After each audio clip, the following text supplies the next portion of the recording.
محترم ورور محمد اسماعیل صاحب د کندهار ولایت اوسیدونکي پوښتنه کړې ده.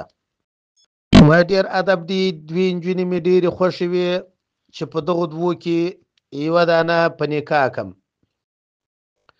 یو وخت کې مې وایي پلار ته ویل چې په دغو دوو کې کار وایي خو ډېره ښه ده، کوم یې که نه بله پر ما باندې خور ده.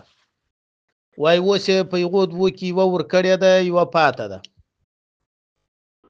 دی وایي دغه وینا چې ما کول په ځان باندې نه یم پوه سوی، په ځان نه پوهېدم. بل وار وایي د بېهوشۍ په حالت کې مې کړې ده. نو اوس وایي څنګه وکم؟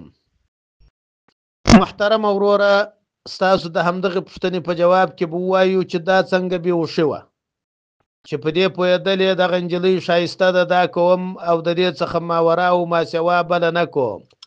دا خو نو بېهوشي نه وه بلکې شوق و. خو بیا هم ستا د دغه مسلې حل دا دی چې ته به په خپله باندې کوزده نه کوې.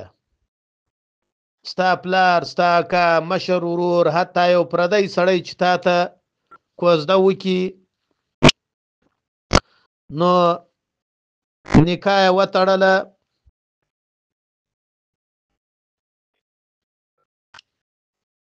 ته به هر کله چې دوی نکاح وتړله وروسته ستا سره مشوره کوي. اول بیا ستا څخه وکالت نه یې اخیستی چې ستا خوښه ده که دې نه ده درته ویې کړو که نه وکړو. هر کله چې نکاح وتړله ته به غږ نه کوې، ته به ځان بیا بېهوشه بولې، ځان به غږ به نه کوې. هر کله چې دې واده سو بیا د مجامعت و هم بسترې به ورسره وکړې، نور به په نکاح کې دوی ته وکالت نه ورکوې. نو همدغه ستا دپاره مخلص دی.